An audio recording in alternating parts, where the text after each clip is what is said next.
Jana tulikuwa wote hapa, kwa wale ambao kuwepo, lakini kwa wale ambao tulikuwepo hapa, jana tulijifunza somo gani?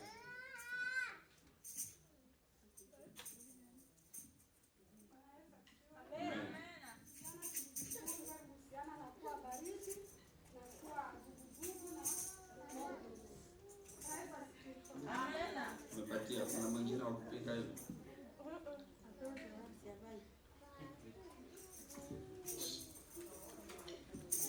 Amen. Amen. Ndio mchungaji.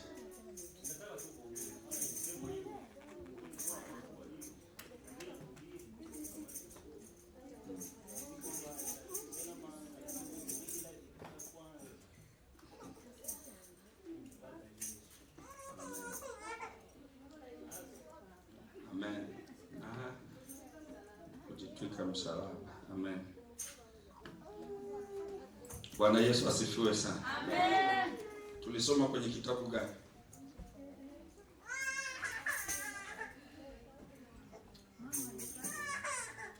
Hamna hata nafasi ya kutosha, maana hapa kuandika ni kazi.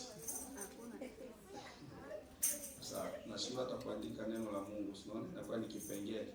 Mkanisa dimanche tunapaka tuko wanafunzi. Pindi mwalimu anafundisha, mhubiri anahubiri, ni wakati mzuri wa sisi tunaandika. Wakati tunafanya reference hata kunyuma. Bwana Yesu asifiwe sana. Tujitahidi kwa hilo. Tumejifunza somo linalosema kujitwika msalaba. Tukaenda tukagusia pointi ambayo mchungaji amesema ilikuwa ni pointi kubwa ya kufuata Kristo. Tukagusia pointi ya upo kundi gani. Pamoja wakachagua wao wako ni vuguvugu. Wengine wakajichagua wao baridi ndo kwao, na wengine wakajichagua wao ni wa moto. Bwana Yesu asifiwe sana. Ila baada ya kujua moto ni nini, wa baridi ni wapi, na vuguvugu ni wapi, wengine wakaanza kuhama. Bwana Yesu asifiwe sana. Sasa leo tunataka tumalizie lile somo na pointi linalosema uongo wa madhabahuni. Bwana Yesu asifiwe sana. Uongo wa madhabahuni. Tusome kwenye kitabu cha Marko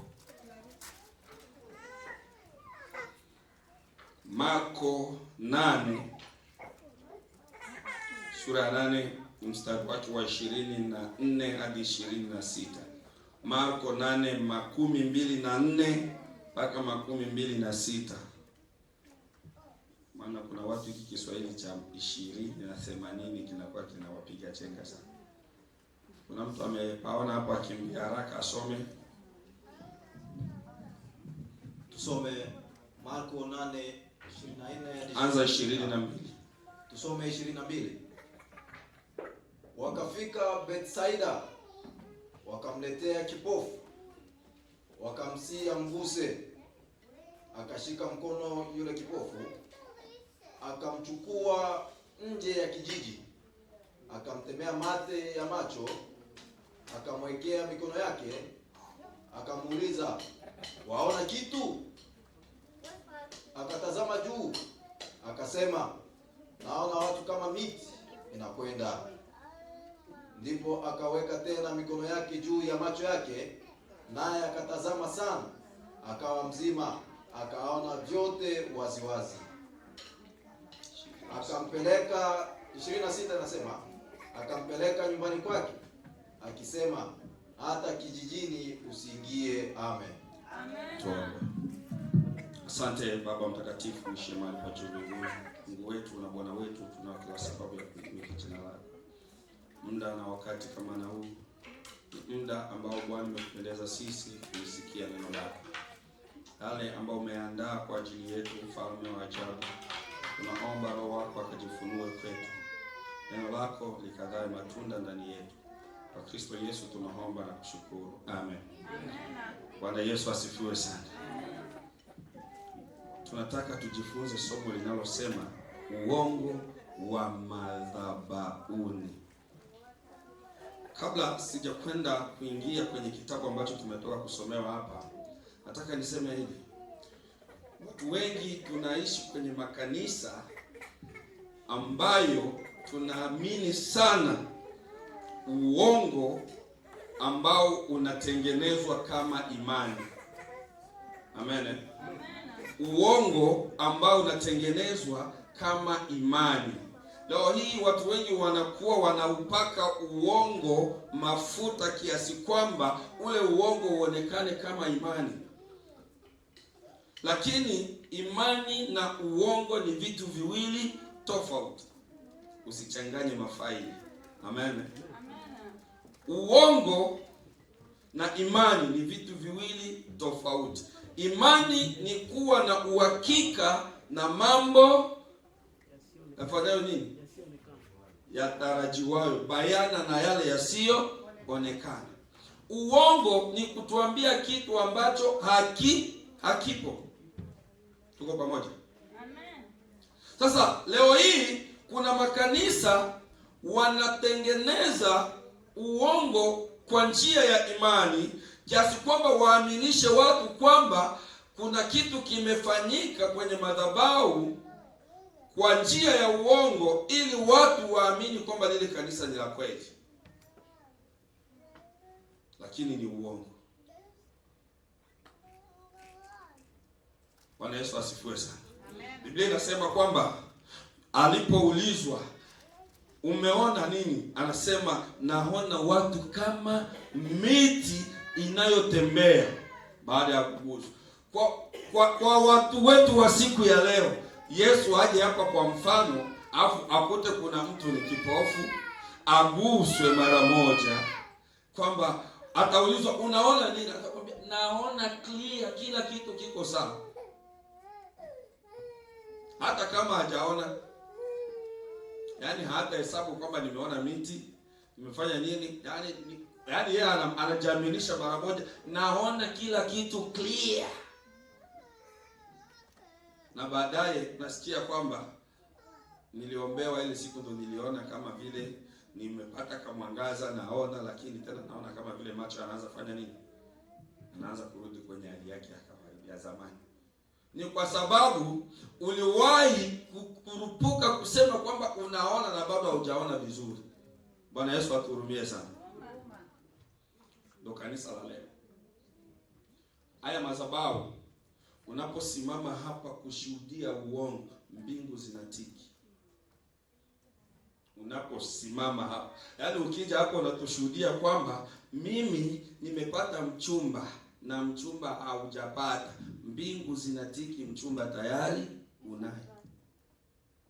Pindi unapiga magoti sasa, unaanza kuomba kwamba natamani nipate mchumba, kwenye faili mbinguni wanaangalia huyu mtu tayari ana mchumba. Lakini umeaminishwa na mchungaji wako, baada ya kupiga story huko nje, umeambiwa kwamba nenda ukashuhudie kanisani kwamba baada ya mchungaji kuniombea nimepata nini? Nimepata mume. Ukaja ukasimama kwenye madhabahu ukashuhudia uongo ili watu waamini kwamba mchungaji amefanya nini? Ameomba. Kuna watu wanakuja anasema kwamba mchungaji aliniombea na baada ya kuniombea mchungaji nilikuwa na kivimbe tumboni, kile kivimbe kimefanya nini? Kimepona. Mbingu zinafanya kazi kwa kile ambacho umefanya nini? Umeshuhudia. Kama hukukuwa na kivimbe, Mungu atakupa kazi fulani, kile kivimbe tu lazima utafanya nini? Utakipata. Ili mbingu ifanye nini? Itimize yale yaliyofanyika kwenye madhabahu. Tuko pamoja? Tulianza na kujitwika msalaba. Amen. Tunaona jinsi tunavyokwenda tunajitwika hii misalaba ya kidunia.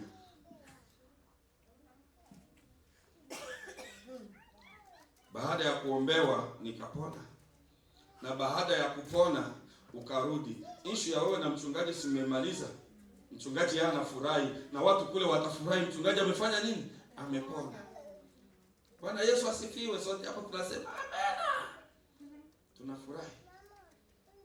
Kumbe ni uongo kati ya mchungaji na Mkristo. waza wewe na mchungaji wako mtaadhibiwa kwa kosa hilo moja. Bwana Yesu atuhurumie sana. Lakini sio tu kwa waumini, kuna wachungaji wanaaminisha watu kwamba nilikuwa nimeenda mlimani kuomba ili Wakristo waamini kwamba mchungaji anatuombea, na kumbe alikuwa zake kukampani. Uongo wa madhabahuni. Tuache huko. Kwa hiyo unayeandika, tunaenda na hoja ya kwanza. Uongo hufanya mtu awe na dini bila Kristo. Uongo unamfanya mtu awe na dini bila Kristo.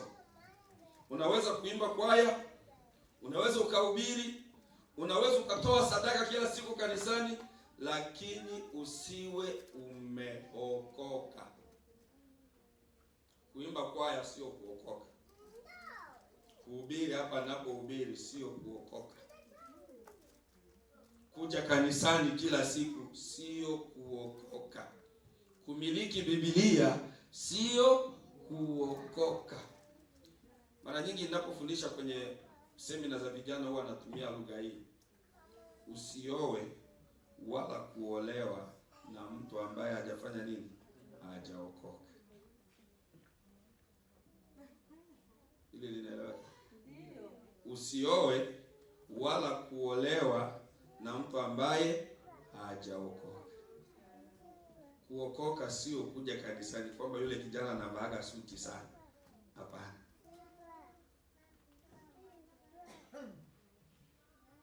Wakaka na wadada mpo?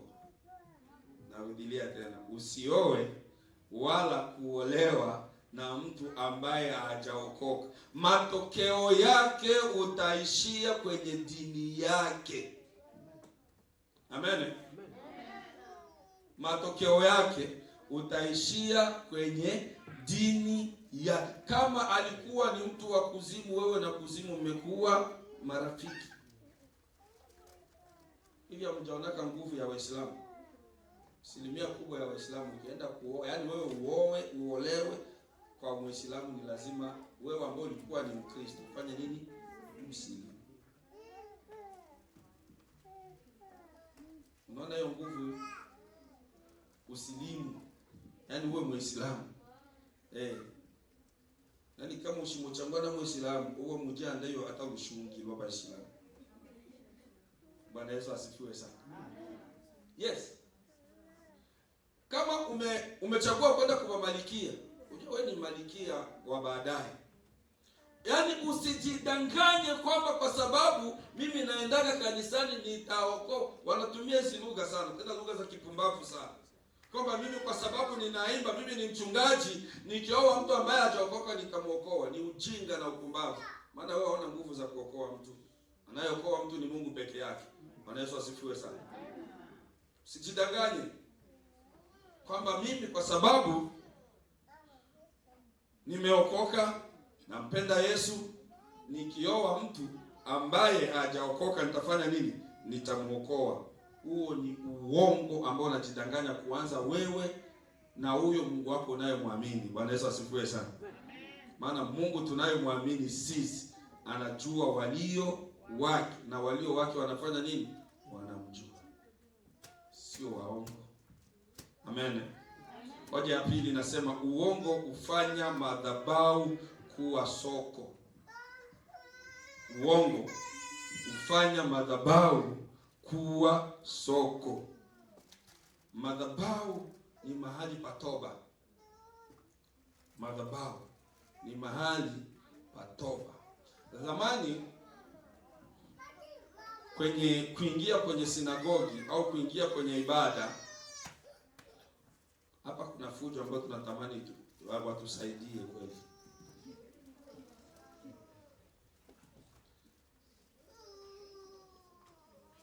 Zamani kabla ya kuingia kwenye huu mlango ambao tunaingia hapa, hawezi ukaingia kwenye huu mlango kwanza na viatu.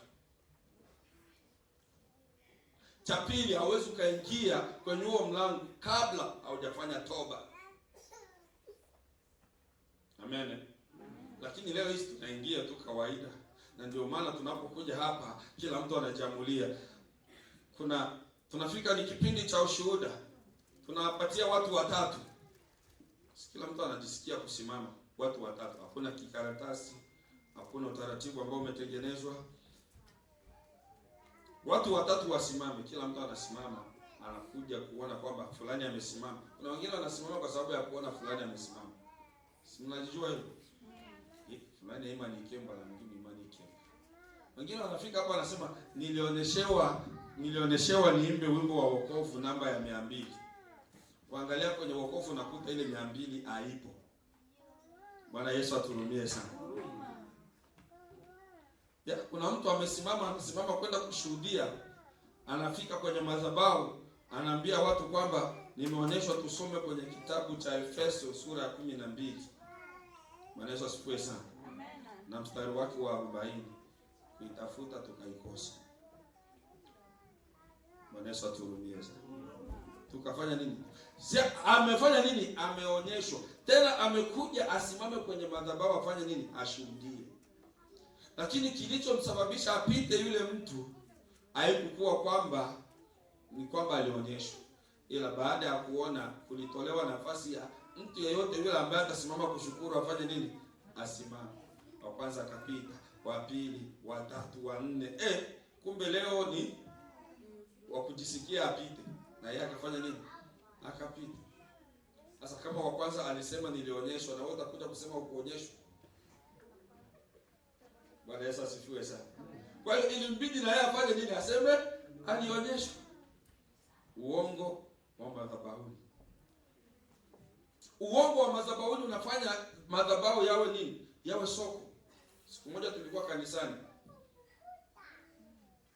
Ukapigwa hizi ngoma hizi kama tulivyokuwa tunaimba.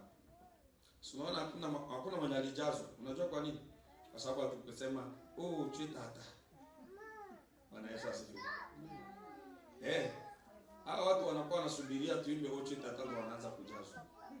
Mnaweza mkaimba wimbo mwanzo mpaka kufika mwisho, hamwezi mkaona wa kujazwa. Yaani mkishaigiza ile kuya Yesu kuya watajazwa hapa, wengine wanaanza tupa chini.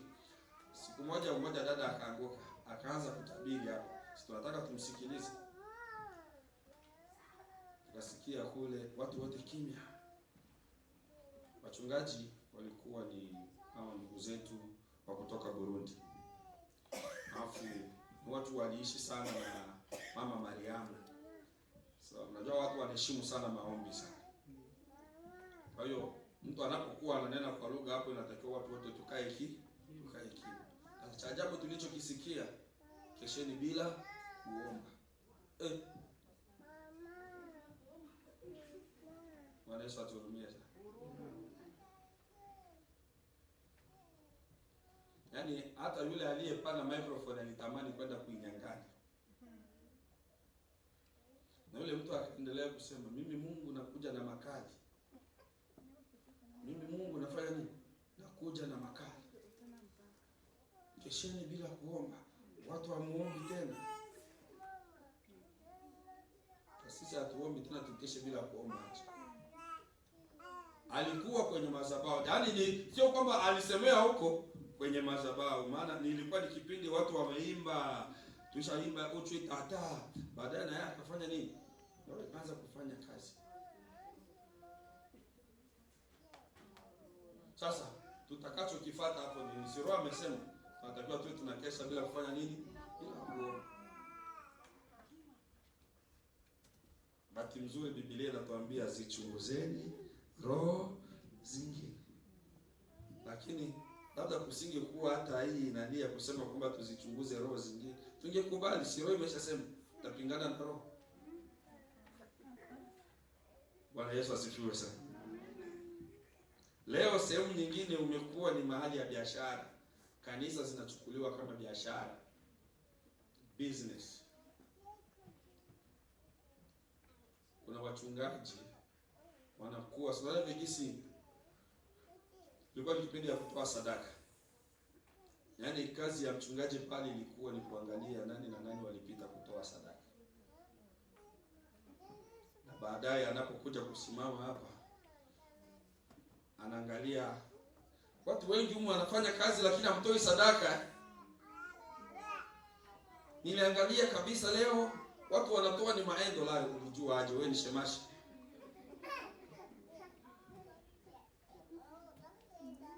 Kumbe yeye akili yake yote haikufocus hata na wimbo.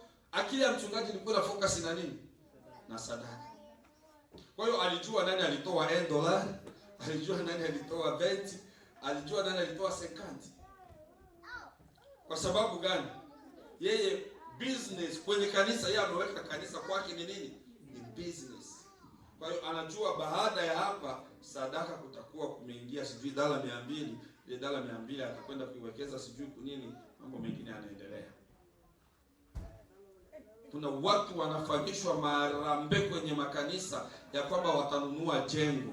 Miaka nenda miaka rudi hakuna kununua jengo. Cha ajabu mnasikia mchungaji ana vijumba vya ajabu Tanzania na Burundi huko. Bwana Yesu turumie sana. Tuko huko. Badala ya kuambia watu tubuni, tunaishia kusema tutoe.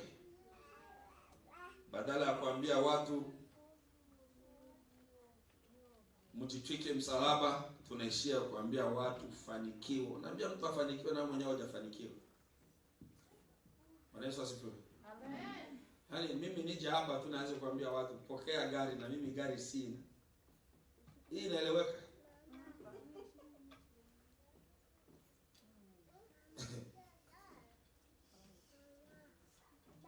Pokea gari.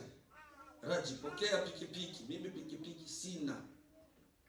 Kuna uongo mwingine hapa, unakuta mchungaji anaambia watu, chukue simu. Wangapi wana simu? Tuweke simu juu. Alafu na hizo simu zinawekwa juu watu kwa imani ya uongo. Mchungaji hana hata 500 kwenye mfuko wake. Lakini ananiambia watu tuweke simu juu. Hivi ingekuwa hii kitu inafanyika, tusingekuwa hata tunatoa sadaka. Singekuwa tu mchungaji anasema tu kwa imani, kama kisa nilivyosema, simu zenu zipokee hela, na kwa imani hicho chombo cha sadaka kifanye nini? Kijaa. Lakini tunabaki kuambiana uongo na kuaminishiana mambo ambayo siyo. Yesu aliingia hekaluni na kupindua meza za wafanyabiashara. Ni kwa nini? Kuna mtu anajibu?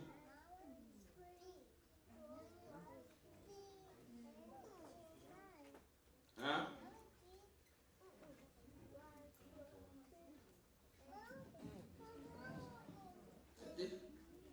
Alifanya kanisa lake lilifanyiwa kama akafanya nini? Akavuruga. Na hata sisi tukilifanya hili kanisa kuwa soko litavurugwa. Yesu mwenyewe atalivuruga. Lakini tutakaye mlaumu atakuwa ni nani? Ni shetani. Kumbe shetani ukiwa anakuwa shiwasi bila huko. Yaani kuna mambo mengine shetani anakuja kuangalia na mimi nilihusika kivipi? Bwana Yesu asifiwe sana. Yes, tukilifanya hili kanisa tunalosali leo au mahali hapa tukipafanya kuwa soko, Yesu ataliharibu. Atavuruga kwa sababu yeye sio wa kufanyiwa biashara. Kuna sehemu Yesu alifanya muujiza kwa kuomba pesa. Kuanza agano la kale mpaka agano jipya, hakuna sehemu kwenye Biblia Mungu alihitaji msaada wa mtu ili kufanya muujiza. Amen. Kwamba wewe unatengeneza uongo wako ili kumsaidia Mungu ajulikane kama alifanya miujiza. Hiyo haipo, never. Na haitakuja kutokea. Kwa uongo wako Mungu atukuke, haipo. Amen. Yes. Waongo wengine tunao makanisani wanaofanya makanisa kuwa biashara ni waimbaji. Kwa kwanza kutuambia leta wengine kwa Yesu. Lakini wale wanaotuambia leta wengine kwa Yesu, tabia zao na kuleta watu kwa Yesu ni tofauti.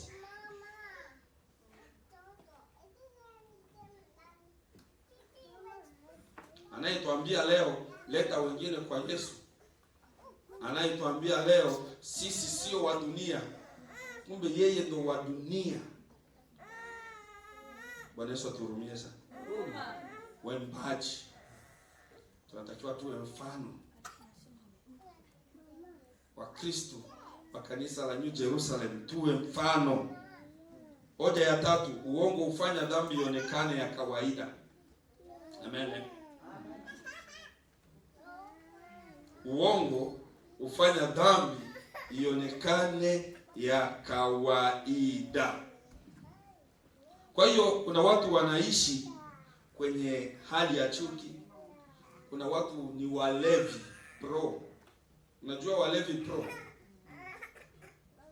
Yaani ni mlevi lakini ni mtu ambaye anakuwa wa kwanza kujitetea na maandiko ambayo hayajulikani hapo kwenye kitabu. Utakuta anakuambia kwamba si Biblia inasema kwamba kunywa usifanye nini? Usilewe. Sio Wakatolika. Msiwadanganyishe Wakatolika. Sisi wa Kristo ndio tunaotumia hizo lugha. Na wanasema imeandikwa kunywa usilewe. Lakini cha ajabu, huyu anayetuambia kunywa usilewe ni mwimbaji. Huyu anayetuambia kunywa usilewe anajiita ni mwenjilisti. Anasema ametoka kwenye nini? Kwenye Biblia. Wengine wamekuwa na hali ya kusema Mungu haangalii nini? Angalii nje. Anaangalia ndani. Sasa wewe ungekuwa na ndani bila nje? Hello? Mangapi tuko pamoja? Tushangilie Yesu kwa makofi. Hauwezi ukawa na ndani bila nje. Sio kwamba unakwambia kwamba Mungu anaangalia nje, anaangalia ndani, angalii nje. Yeye hakukuumba ndani, alikuumba wewe wote na alianza nje. Amen. Hayo ya ndani, mapumzi na mambo mengine yaliwekwa huko. Lakini ambayo sisi tunayaona ni ya nje. Amen. Na ambao Mungu ametufanyia ushuhuda ni ya nje. Unashuhudiwa na wanadamu. Amen. Sasa kama wanadamu, Mungu ameweka mwanadamu awe shuhuda kwako.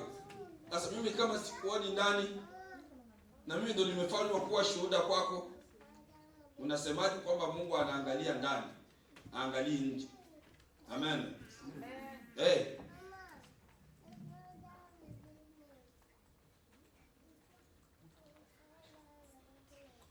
Bwana Yesu asifiwe sana. Nataka tumalizie na neno hili.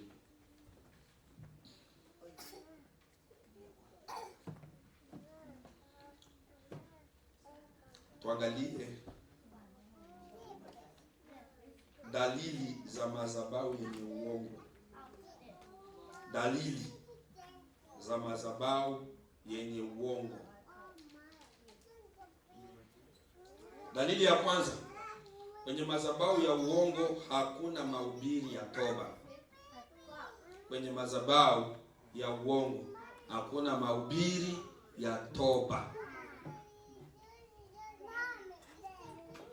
Kuna kanisa nyingine kule nyuma kule,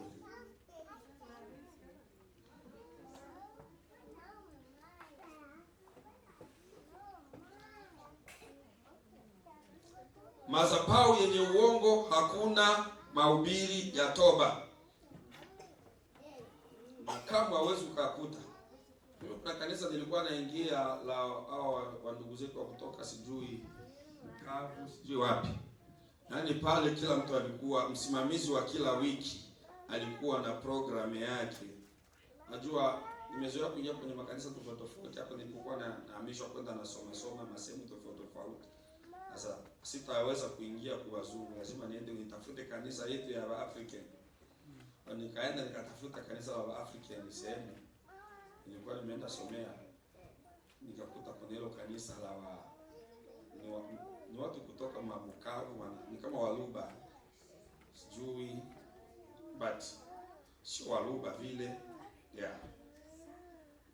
Ndio wanazoea kuongea ile Kiswahili ya watu kama wa lugha. Bwana Yesu asifiwe sana. Amen. Watu wa shaba. Sasa pale hakukuwaka kipindi cha msamaha. Wiki zote ambazo niliingia pale, kama zilikuwa ni 3, kama ni 4, sikuwahi kusikia kipindi cha msamaha. Hakipo. Yaani ilikuwa ni kufika tunaimba, baada hapo tunasikia ni wimbo wa maabudu, wimbo wa maabudu, tukaribisha wageni, mahubiri, sadaka, baada ya maisha. Hakukuwa na kwaya. Bwana Yesu asifiwe sana. Wao kwanza ile toba kwenye kanisa lao alipo. Amen. Haya ni madhabahu ya uongo. Unaingiaje kwenye kanisa bila kutubu, bila kukiri? Pili, hakuna mafundisho ya utakatifu kwenye madhabahu ya uongo. Hakuna mafundisho ya utakatifu. Lakini hapa kuna madhabahu ya uongo ambao wanafundisha utakatifu ambao sio utakatifu. Ina maana wanajifanya ni watakatifu na sio watakatifu. Nifuate vizuri hapa. Ni kanisa wanasema kwamba wao wanakemea dhambi, lakini hizo dhambi wanazozikemea ni kwa watu fulani kwenye hayo makanisa. Amen. Yaani tukiwa hapa kwenye ile kanisa, watoto wa mchungaji Fadhili wanaweza wakafanya yao yote, lakini hawawezi wakafanyiwa nini? Wakafanyiwa adhabu yoyote ile, kwa sababu ni watoto wa mchungaji. Watoto wa mchungaji Chris wakifanya yote yale hawatatengwa tena, mambo yao yanafanyika hivi chini chini. Bwana Yesu atuhurumie sana.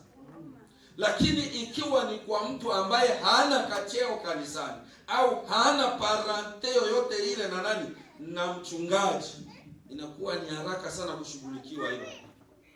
Tena mchungaji anafuatilia, utazani yani huyo mtu labda ameua. Tena haraka sana. Tumesikia umebeba mimba, ni ya nani? Lakini mtoto wake ana mimba ambayo haijulikani ni ya nani. Hajafuatiliwa na mtu, hajaulizwa. Amen. Sijasema kwamba hatutawafuatilia, tutawafuatilia. Amen. Lakini haya ni madhabahu ambao wanajifanya wao ni watakatifu kwa baadhi ya watu, lakini kwao kwenye manyumba yao, Biblia inasema kwamba ibada njema huanzia wapi? Nyumbani. Sasa wewe nyumbani kwako hakuna ibada njema, unataka ukatengeneze ibada njema kwa watu wengine. Si ni uongo huo? Unatufanyia, yani unatutengenezea kutuamini kwamba wewe ni mtakatifu na kumbe sio mtakatifu, ni muongo tena mwovu. Bwana Yesu atuhurumie sana. Bwana Yesu atuhurumie sana. Madhabahu, dalili za madhabahu ya uongo. Dhambi zinahalalishwa. Amen. Dhambi zinafanya nini? Zinahalalishwa. Kuhalalishwa tunaelewa? Ni kama vile tusimame hapa tunasema kwamba kulewa ni sawa. Amen. Kulewa ni sawa. Tusimame hapa kuambia watu kwamba kwenye hili kanisa hakuna vya kutengana. Tunahalalisha dhambi hivyo. Anaweza sikue sana. Wewe fanya vivyote unapenda tu. Kwenye kanisa letu hakuna vya kutengana. Kwenye kanisa letu yani hata ukija na matatu mwili mzima utakuwa na ubiri. Amen. Yani eneo ambalo dhambi inafanya nini? Inahalalishwa kwenye madhabahu ya uongo. Kwenye madhabahu ya uongo fedha zinawekwa mbele kuliko wokovu. Amen. Fedha au pesa zinawekwa mbele kuliko wokovu. Kuna watu wengine wanaambia watu kwamba ukitaka kuokoka toa pesa. Ukitaka nikubatize toa pesa. Kuna watoto walikuwa wanabatizwa Afrika wakingaliki wachanga sana. Unajua ni kwa nini? Watu waliokuja huku zamani walikuwa na maichi sana. Nitumie lugha. Na walikuwa wanatuaminisha vitu ambavyo havipo. Nani unaambiwa kwamba Marekani kubatizwa mtoto ni $5,000. Yaani mtu kubatizwa 5,000, yaani kuna watu walibatizwa na walikuwa bado hawajawa na hamu ya kubatizwa. Yaani hawajakubali Kristo kuwa Bwana na Mwokozi wao. Ila wanabatizwa kwa sababu wanaenda Marekani, wasiende kubatizwa kwa 5,000. Haya nitokee. Mimi nilikuta na wadogo zangu, mmoja alibatizwa na miaka 3.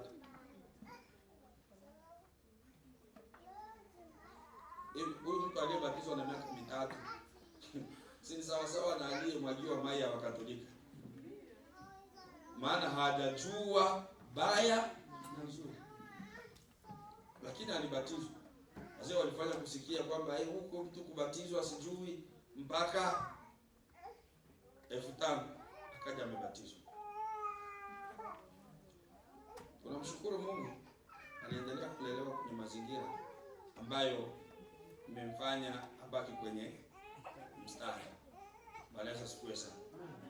Labda angefika bila, alikuja huko na miaka 3 akaishi maisha ya Wamarekani, ule ubatizo ulikuwa umeenda ni bure. Labda yaani hata kurudilia kubatiza alitakiwa afanye nini? Arudilie kubatizwa. Bwana Yesu asifiwe sana. Bwana Yesu asifiwe sana. Kwa wokovu, na kuna watu kabisa, unajua hapa makanisa ya wazungu ni mara nyingi ni makanisa ya biashara. Unaelewa hiyo? Simekuta huko hivi Afrika, mliwahi kuona church for sale? Church for rent Africa, kanisa linauzwa. Lakini si huko yamejaa. Hata ukipiga paa mbili hapo utakuta church for sale, church for rent. Maana hizo hazikuweza. Kanisa linauzwa. Ni kwa sababu gani? Baada ya mchungaji kufa au baada ya mchungaji kuretire, ndio kuleta hadi sisi kustafu, kanisa halina mtu wa kuendelea kuliongoza, labda waajiri mtu mwingine. Sio kwamba pale kuandaliwe mtu,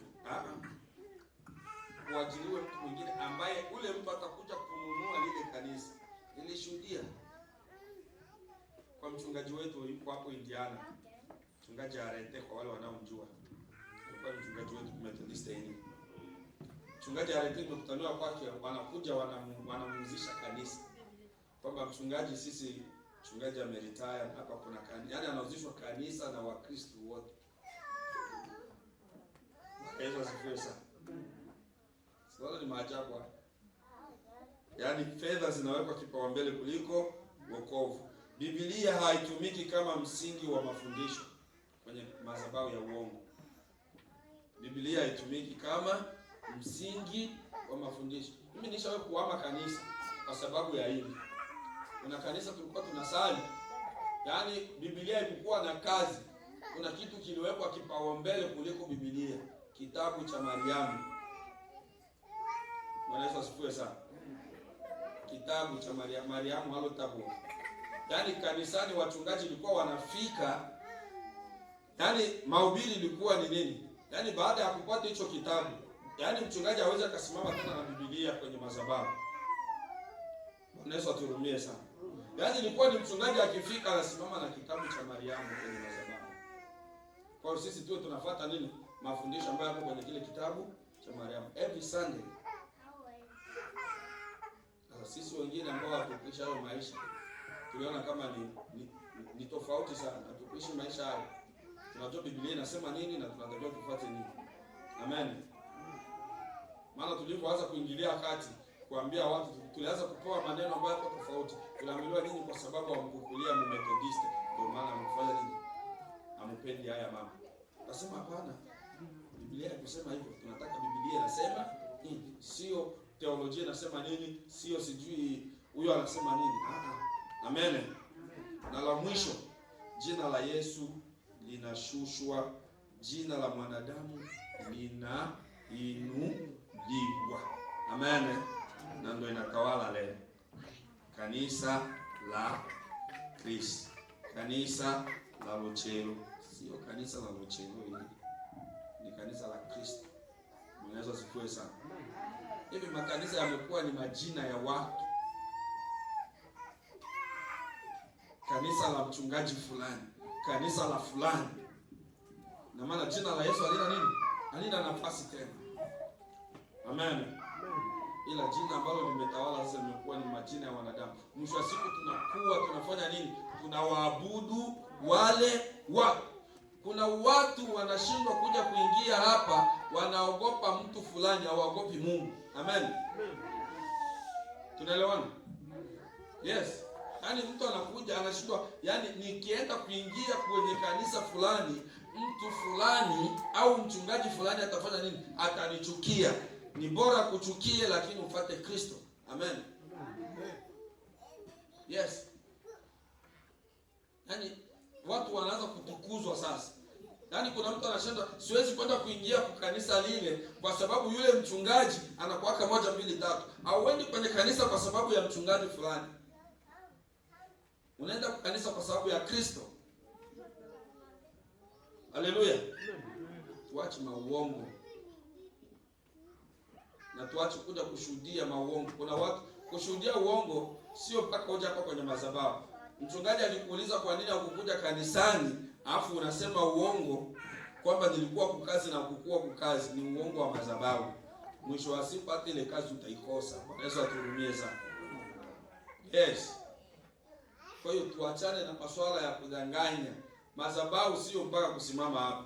Madhabahu unapokuwa mnaongelea mambo ya kanisa, mambo yanayomhusu Kristo, hata mkiwa mko nyumbani, mko kwenye gari, hapo mnatengeneza madhabahu.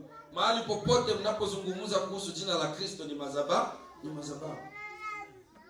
Mahali popote, hata tukiwa kwenye simu, tukiwa tumeanza kuzungumzia masuala ya Kristo, hapo tumetengeneza nini? Tumetengeneza madhabahu. Sio mahali pa sisi kudanganyana tena. Bwana Yesu asifiwe sana. Bwana Yesu asifiwe sana. Tusimame kwenye madhabahu ya kweli. Amen. Yes, tubaki kwenye madhabahu ya kweli. Madhabahu ambayo yanasifu Kristo. Madhabahu ambayo yana toba. Toba inahubiriwa kila siku. Madhabahu ambayo yana utakatifu. Madhabahu ambayo yanaheshimu jina la Kristo. Sio madhabahu ambayo yanaheshimu majina ya watu. Kwamba tunaogopa watu fulani. Hapana. Amen. Bwana Yesu asifiwe sana. Kipofu aliguswa akasema, ninaona watu kama miti ikienda mbio. Amen. Miti ikitembea.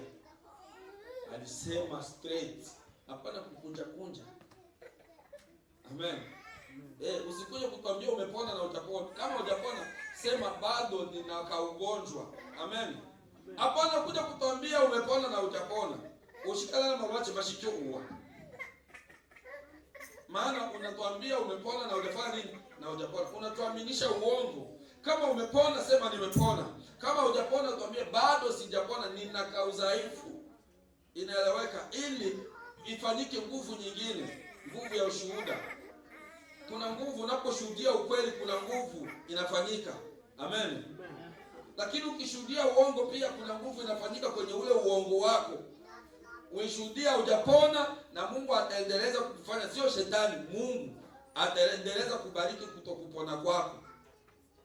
Si kwa sababu umeshuhudia uongo. Na ukibaki kwenye kweli kwamba nimepona au sijapona, Mungu atafanya yaliyo miujiza yake. Bwana Yesu asifiwe sana. Amen. Tusimame. Simama kwa miguu yako miwili.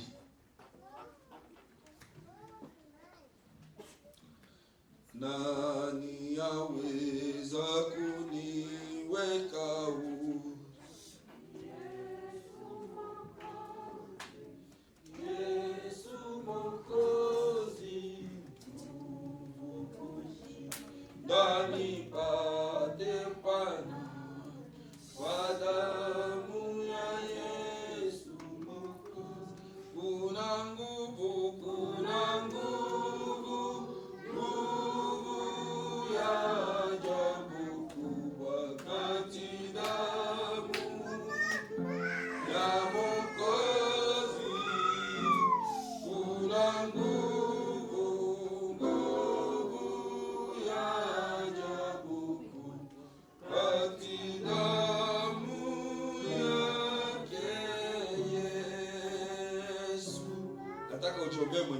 mwambie Kristo kwamba mimi nataka nibaki kwenye kweli yako, maana wewe ndiye kweli. Kama nilikuwa muongo, omba toba.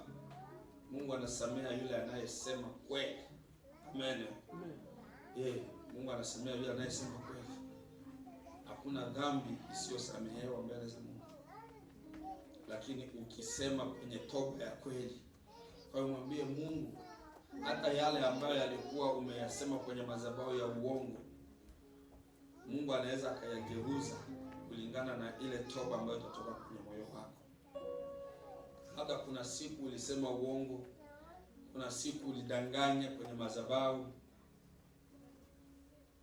na kile kitu mpaka leo kinakusumbua.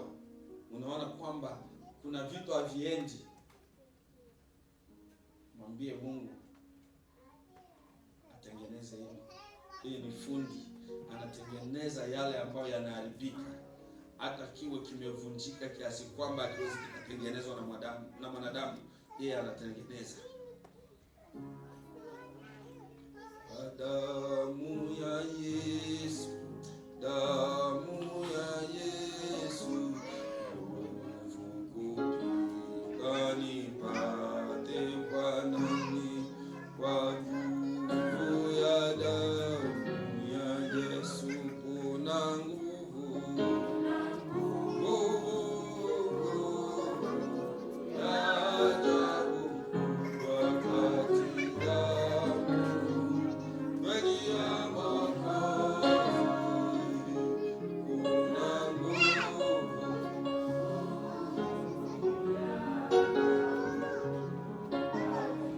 Asante Baba mtakatifu, ushe mahali pa juu mbinguni. Wewe ni Mungu wa kuinuliwa. Wewe ni Mungu wa mamlaka yote. Wewe ni kweli katika kweli. Bwana, ni kwamba watu wako wanasimama na kushuhudia uongo, ushuhuda usio wa kweli. Bwana, tunakualika. Bwana, tunakuomba wewe uliye kweli ukasimame kweli ndani yetu. Bwana, tukawe wenye kusema kweli kwenye madhabahu yako. Tukawe wenye kusimamia haki ya jina lako. Tukawe wenye kutangaza haki ya jina lako. Tusiwe wenye kufanya imani pasipo na imani. Kwenye uongo tunatengeneza imani ili watu watuamini kwamba tunafanya kupitia jina lako, kumbe ni uongo. Bwana, uturumie. Tunatamani Bwana tukatende yaliyo mema. Tunatamani Bwana tukatende yaliyo haki. Tunatamani Bwana tukasimame kwenye kweli yako, kwa maana wewe ndiye kweli. Bwana wetu na Mungu wetu, endelea kuonekana kwa kanisa lako. Endelea kuonekana kwa watumishi wako. Endelea kuonekana kwa waja wako, ili Bwana wasimamie ile kweli ambayo umeiweka ndani yao. Ili Bwana wasimamie ile kweli ambayo unatamani Bwana wakaendelee kuitangaza katika kanisa lako. Tunaamini Jehova utakwenda kutenda makuu kupitia watumishi wako. Tunaamini Bwana utakwenda kufanya maajabu kupitia kanisa hili. Tunaamini Bwana utakwenda kufanya maajabu kupitia watumishi kwenye kanisa hili. Naamini mfalme wa ajabu, kweli yako na haki yako itakwenda kusimama na watumishi wako Bwana. Asante Jehova, kwa maana wewe ni mwenye kweli na utakwenda kutukuka mbele za watumishi wako. Tunaamini Bwana utakuwa pamoja nasi na Roho wako atakwenda kutuongoza katika kila hatua tutakwenda kuifanya. Maana bila Roho wa Mungu hatuwezi tukafanya lolote. Maana bila Roho wa Mungu asisi si chochote. Maana bila Roho wa Mungu hakuna lolote linaweza likafanyika. Umetupa Roho akawe kiongozi kwenye maisha yetu. Umetupa Roho akawe mwalimu kwenye maisha yetu. Umetupa Roho akawe faraja kwenye maisha yetu. Basi Roho wako akadhihirike kwa watu wako kupitia jina tukufu la Kristo Yesu, aliye mwamba na mkozi wa maisha yetu. Kila aliye na pumzi ya uhai na aseme amina. Bwana Yesu asifiwe sana. Bwana Yesu asifiwe. Asante sana.